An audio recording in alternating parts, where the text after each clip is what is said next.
Hello, ഞാൻ ആതിര. എല്ലാവർക്കും life മേക്കിൻ്റെ പുതിയൊരു വീഡിയോയിലേക്ക് ഒരിക്കൽ കൂടി സ്വാഗതം.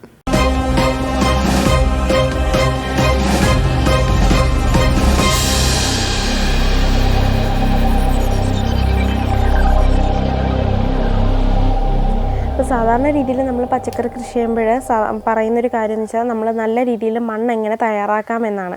പക്ഷേ അതിൽ നിന്നൊക്കെ മാറിയിട്ട് നമ്മളിപ്പം പൊതുവേ പറയുന്നതെന്ന് വെച്ചാൽ ഒരു കൃഷി ചെയ്യുമ്പോൾ പോട്ടിംഗ് മിക്സ് എങ്ങനെ തയ്യാറാക്കുക എന്നുള്ളതാണ്. അപ്പം മണ്ണെന്ന് പറയുന്നത് ഈ പോട്ടിംഗ് മിക്സിൻ്റെ ഒരു ചെറിയൊരു ഘടകമായിട്ട് മാറിയിട്ടുണ്ട്. അപ്പോൾ അതിന് പ്രധാന കാര്യം എന്ന് വെച്ച് കഴിഞ്ഞാൽ നല്ല മണ്ണിൻ്റെ ലഭ്യതക്കുറവും, പിന്നെ നമ്മൾ ഒരുവിധം നിലത്ത് കൃഷി ചെയ്യുന്നതിനെക്കാട്ടിയും കൂടുതൽ ആളുകൾ ഇതുപോലെ മൺചട്ടികളിൽ അല്ലെങ്കിൽ ഗ്രോ ബാഗുകളിൽ, ചാക്കുകളിൽ ഇങ്ങനെയുള്ളതിനകത്തൊക്കെ കൃഷി ചെയ്യുന്നത്. ഇങ്ങനെയുള്ള സാധനങ്ങളൊക്കെ എടുത്ത് പൊക്കാനും വെക്കാനും ഒക്കെ എളുപ്പത്തിന് വെയിറ്റ് കുറയ്ക്കാനും ഒക്കെ മണ്ണ് കുറയ്ക്കുന്നുണ്ട്. അപ്പോൾ അതുകൊണ്ട് തന്നെ നമ്മൾ മണ്ണ് കുറച്ച് ചെയ്യുമ്പോൾ എങ്ങനെ നല്ല രീതിയിൽ ഒരു പോട്ടിംഗ് മിക്സ് തയ്യാറാക്കാം എന്നുള്ളതാണ് ഇന്നത്തെ നമ്മുടെ വീഡിയോ. അപ്പോൾ നമ്മൾ സാധാരണ രീതിയിൽ നമ്മൾ പോട്ടിംഗ് മിക്സ് തയ്യാറാക്കുമ്പോൾ മണ്ണ്, ചകിരിച്ചോറ്, ചാണകപ്പൊടി, ഇത് മൂന്നും മെയിനായിട്ട് വേണ്ട ഒഴിച്ചു മൂടാൻ പറ്റാത്ത 3 ഘടകങ്ങളാണ്. ഇതെന്ന് പറയുന്നത് സെയിം അനുപാതത്തിലാണ് നമ്മൾ എടുക്കുന്നത്. ഇപ്പോൾ ഒരു കപ്പ് മണ്ണെടുക്കുന്നുണ്ടെങ്കിൽ ആ സെയിം കപ്പിൽ 1 കപ്പ് ചാണകപ്പൊടി എടുക്കും, 1 കപ്പ് ചകിരിച്ചോറും എടുക്കും.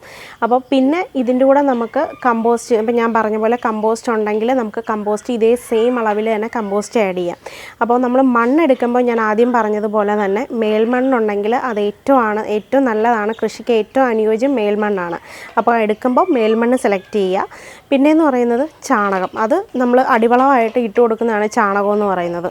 പിന്നെ നമ്മൾ ചകിരിച്ചോറ് ആഡ് ചെയ്യുന്നതിനെന്ന് പറയുന്നത് മണ്ണിന് ചിലയിടത്തെ മണ്ണുകൾ നമുക്ക് കാണുമ്പോൾ അറിയാം, വെള്ളമൊക്കെ ഒഴിച്ച് കഴിയുമ്പോഴത്തേക്കും നല്ല കട്ടി പോലെ ഉറഞ്ഞിരിക്കുന്നത് കാണാൻ സാധിക്കും. അപ്പോൾ അങ്ങനെയുള്ള മണ്ണിനകത്ത് നമ്മൾ ചെടികൾ വെച്ച് കഴിഞ്ഞാൽ വേരോട്ടം ഭയങ്കര പാടുപിടിച്ച പണിയായിരിക്കും.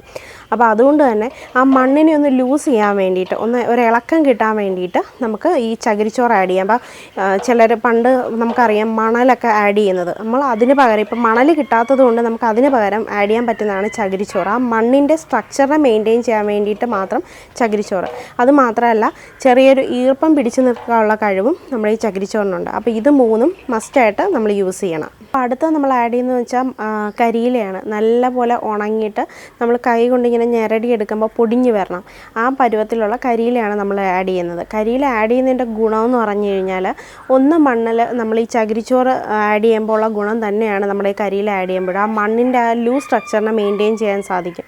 ഒരുപാട് കട്ടിയാവാതെ ഒരു ഇളക്കം കിട്ടാനായിട്ട് സഹായിക്കും. പിന്നെ അത് മാത്രമല്ല, ഇത് വളമാവുകയും ചെയ്യും. ഈ കരിയില നല്ലപോലെ പൊടിഞ്ഞ് പിന്നെ പതിയെ കൊണ്ടതിന് വളമാവുകയും ചെയ്യും. പിന്നെയെന്ന് പറയുന്നത് മണ്ണിന് ഒരു ഈർപ്പം പിടിച്ചു നിർത്താനും ഈ കരിയില സഹായിക്കുന്നുണ്ട്. നമ്മൾ ഈ മണ്ണും ചാണകപ്പൊടിയും ചകിരിച്ചോറും എല്ലാം സെയിം അളവിലാണ് എടുത്തത്. ആ സെയിം അളവ് തന്നെ നമുക്ക് ഈ കരിയില പൊടിച്ചത് ആഡ് ചെയ്യാം. കയ്യിലുണ്ടെങ്കിൽ കേട്ടോ, നല്ല ഉണങ്ങിയ ഫൈനായിട്ടുള്ള കരിയില പൊടിച്ചതുണ്ടെങ്കിൽ നമുക്ക് ഈ മണ്ണിൻ്റെയൊക്കെ സെയിം ക്വാണ്ടിറ്റി തന്നെ നമുക്ക് ആഡ് ചെയ്യാൻ സാധിക്കും. പിന്നെ അത് മാത്രമല്ല, പിന്നെ ഞാൻ ഇതിനകത്ത് ആഡ് ചെയ്യുന്നതെന്ന് വെച്ചാൽ വേപ്പിൻ പിണ്ണാക്കും, എല്ലുപൊടി, അത് തന്നെ കുമ്മായം, ഇത് 3ഉമാണ് ആഡ് ചെയ്യുന്നത്.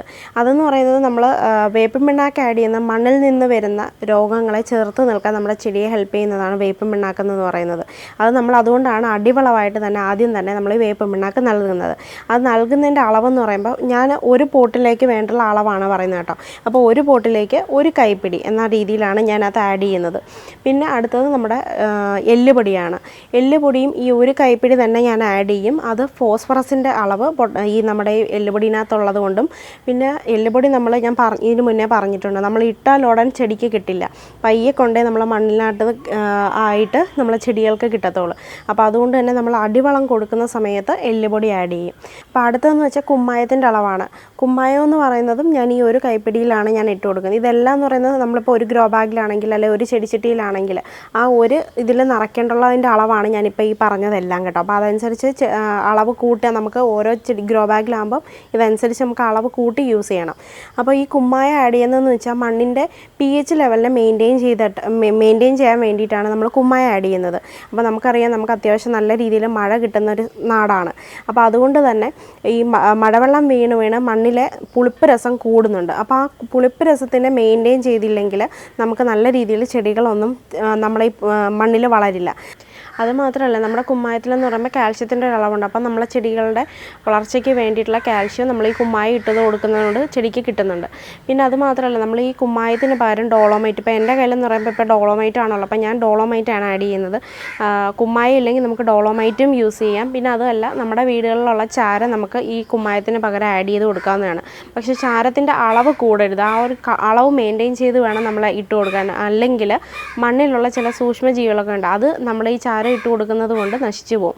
അപ്പോൾ ചാരം ഇട്ട് കൊടുക്കുന്നത് നല്ലതാണ്, അത് അളവ് മനസ്സിലാക്കിയിട്ട് വേണം ചാരം ആഡ് ചെയ്ത് കൊടുക്കാനായിട്ട്. നമ്മൾ ഈ പോട്ടിംഗ് മിക്സ് തയ്യാറാക്കുമ്പോൾ മാത്രമല്ല കുമ്മായ ആഡ് ചെയ്ത് കൊടുക്കുന്നത്. നമ്മൾ അല്ലാതെ നിൽക്കുന്ന ഇപ്പം കിളിച്ച് നിൽക്കുന്ന ചെടികൾക്കായാലും 2 ആഴ്ച കൂടുന്തോറും നമ്മൾ കുറച്ച് കുമ്മായ ഇട്ട് അതിൻ്റെ സൈഡിലൊക്കെ ഒന്ന് മൂടി തട്ടാതെ കേട്ടോ, മൂട്ടിൽ തട്ടാതെ അകലത്തിട്ട് ഒന്ന് ഇളക്കി കൊടുക്കുന്നത് ഏറ്റവും നല്ലതാണ്. മണ്ണിൻ്റെ pH ലെവലിനെ മെയിൻറ്റെയിൻ ചെയ്ത് കൊടുക്കാൻ നല്ല രീതിയിൽ സഹായിക്കുന്നുണ്ട്. ഞാനീ പറഞ്ഞ കാര്യങ്ങളെല്ലാം കൂടി നല്ലപോലെ മിക്സ് ചെയ്യുക. ആ മിക്സ് ചെയ്തിട്ട് നമ്മൾ ഏതിനകത്താണോ നിറയ്ക്കുന്നത് അതിനകത്ത് നിറയ്ക്കുക. അപ്പോൾ നിറയ്ക്കുമ്പോൾ ശ്രദ്ധിക്കേണ്ടതെന്ന് വെച്ചാൽ ഗ്രോ ബാഗുകളിലായാലും ചെടിച്ചട്ടികളിലായാലും ഏതിലായാലും ഒരു 1/4 ഭാഗം മാത്രം നിറയ്ക്കുക. കാര്യം എന്ന് വെച്ചാൽ ബാക്കി ഇത്രയും ഒഴിച്ചിടണമെന്ന് പറയുന്നത് നമ്മൾ ഈ ചെടികൾ വളരുന്തോറും പല വളങ്ങൾ ഇട്ട് കൊടുക്കാറുണ്ടല്ലോ. അപ്പോൾ ആ വളം ഇട്ട് കൊടുക്കാനുള്ള സ്പേസ് നമ്മളെ ചെടിച്ചട്ടിയിലായാലും ഗ്രോ ബാഗുകളിലും വേണം. അതുകൊണ്ടാണ് ഒരു 1/4 ഭാഗം മാത്രം നമ്മുടെ ഈ പോട്ടിംഗ് മിക്സ് ആദ്യം ഫില്ല് ചെയ്യാനെന്ന് പറയുന്നത്. പിന്നെ എന്ന് പറയുന്നത് നമ്മളിത് ഉടനെ പോട്ടിംഗ് മിക്സ് തയ്യാറാക്കി നമ്മൾ ചെടിച്ചട്ടികളിലും ഗ്രോ ബാഗുകളിലും ഇട്ട ഉടനെ നമ്മൾ ചെടികൾ കുഴിച്ച് വെക്കില്ല. ഞാനാണെങ്കിൽ പൊതുവേ ചെയ്യുന്നത് ഒരു 2-3 ദിവസം വെയിറ്റ് ചെയ്തിട്ട് ചെടികൾ കുഴിച്ച് വെക്കുക ചെയ്യുന്നത്. അതുപോലും ശരിയായ ഒരു രീതിയല്ല. കറക്റ്റ് പറഞ്ഞൊരു 8-9 ദിവസം നമ്മൾ ഇങ്ങനെ നിറച്ച സാധനം മാറ്റി വെക്കുക. അതിനകത്ത് ആദ്യം തന്നെ കൊണ്ടുവന്ന് ചെടികൾ കുഴിച്ച് വെക്കരുത്. അതുമാത്രമല്ല ഇത് നിറച്ചതിന് ശേഷം നമ്മൾ ചെറുതായിട്ടൊന്ന് വെള്ളം തളിച്ച് കൊടുക്കണം. എങ്കിൽ മാത്രമേ ഈ കുമ്മായോ ഇതെല്ലാം നമ്മളെ ആ മണ്ണിൽ നല്ലപോലെ മിക്സായിട്ട് നമ്മൾ എന്തിനാണോ ഇത് ചേർക്കുന്നത് അതിൻ്റെ ഗുണം, അതിൻ്റെ ഫലം നമ്മളെ മണ്ണിനുണ്ടാവത്തുള്ളൂ. അപ്പോൾ നമുക്കറിയാൻ പറ്റി 8-9 ദിവസം കഴിയുമ്പോൾ ഇതിനകത്തൊക്കെ കളകളുണ്ടെങ്കിൽ ചെറുതായിട്ട് മുളച്ച് വരുന്ന കാണാം. അപ്പോൾ അതിനുള്ള സൂചനയെന്ന് വെച്ചാൽ നമുക്ക് നല്ല രീതിയിൽ മറ്റ് ചെടികൾ ഇതിനകത്ത് നട്ട് വളർത്താനുള്ള ഒരു പരുവം ആയിട്ടുണ്ട് എന്നുള്ളതാണ്. അപ്പോൾ അങ്ങനെയുള്ള സമയത്ത് നമുക്ക് വിത്തായാലും തൈകളായാലും കൊണ്ടുവന്ന് ഇതിനകത്ത് നടാം. ഉണക്ക് കാലത്ത് ഞാൻ ഇതിനു മുമ്പ് പറഞ്ഞിട്ടുണ്ടല്ലോ, ഞാൻ ഉണക്ക് കാലത്ത് കൃഷി ചെയ്തിരുന്നതെന്ന് പറയുമ്പോൾ മണ്ണ് കുറച്ചിട്ട് അടിഭാഗത്ത് കരിയില ആഡ് ചെയ്തിട്ടായിരുന്നു കൃഷി ചെയ്തിട്ടുണ്ടായിരുന്നത്. അപ്പോൾ ഇപ്പം മഴ സമയമൊക്കെ ആയതുകൊണ്ട് തന്നെ ഞാൻ അധികം ഈ കരിയില അതുപോലെ ഇടുന്നില്ല, അടിഭാഗത്ത് ഇടുന്നില്ല. അല്ലാതെ ഞാൻ പറഞ്ഞതുപോലെ ഉണക്കി പൊടിച്ചിട്ടാണ് ഞാൻ ഇതിനകത്ത് ആഡ് ചെയ്ത് കൊടുക്കുന്നത്. ഏറ്റവും നല്ലതുപോലെ പോട്ടിംഗ് മിക്സ് തയ്യാറാക്കി കഴിഞ്ഞാൽ നമുക്ക് 100% അതിൽ നിന്ന് പറയാം നല്ല റിസൾട്ട് കിട്ടുമെന്ന്. നമുക്ക് ആ ചെടിയുടെ ഗ്രോത്ത് കാണുമ്പോഴും അറിയാം, അതിൽ നിന്ന് വരുന്ന ഫലങ്ങൾ കാണുമ്പോഴും അറിയാം. അപ്പോൾ ഇത് അതുപോലെ ഞാൻ മണ്ണ് പോട്ടിംഗ് മിക്സ് തയ്യാറാക്കിയിട്ടുള്ള ചെടിച്ചട്ടിയാണ് കേട്ടോ. അപ്പോൾ ചെടിച്ചട്ടിയിൽ ഞാനിതിപ്പോൾ 2 ആഴ്ച കഴിഞ്ഞതിന് ശേഷം തക്കാളി തൈ പറിച്ച് നട്ടിരിക്കുകയാണ്. പിന്നെ ഇതെന്ന് പറയുന്നതും ഇത് ഞാൻ ചാക്കിലാണ് നട്ടിരിക്കുന്നത്. ഇത് നമ്മൾ സവാളയാണ് കിളുത്തുന്നത് കേട്ടോ. അപ്പോൾ നമ്മൾ വിത്തിട്ട് കിളിപ്പിച്ച സവാളയല്ല, ഇത് നമ്മൾ മേടിച്ചതിനകത്ത് മുള പൊട്ടി വന്നിട്ടുള്ളത് ഞാൻ കുഴിച്ച് വെച്ചിട്ടുള്ളതാണ്. അപ്പോൾ ഇതെല്ലാം ഞാൻ ഈ രീതിയിലാണ് പോട്ടിംഗ് മിക്സ് തയ്യാറാക്കുന്നത്. അപ്പോൾ അങ്ങനെ തയ്യാറാക്കുമ്പോൾ നമുക്ക് ആ ചെടിയുടെ ആരോഗ്യം കാണുമ്പോഴും നമുക്കറിയാൻ സാധിക്കും. അപ്പോൾ എല്ലാവർക്കും ഈ വീഡിയോ ഇഷ്ടമായെന്ന് വിചാരിക്കുന്നു. മറ്റൊരു വീഡിയോ ആയിട്ട് കാണുന്നവരേക്കും ടാറ്റാ.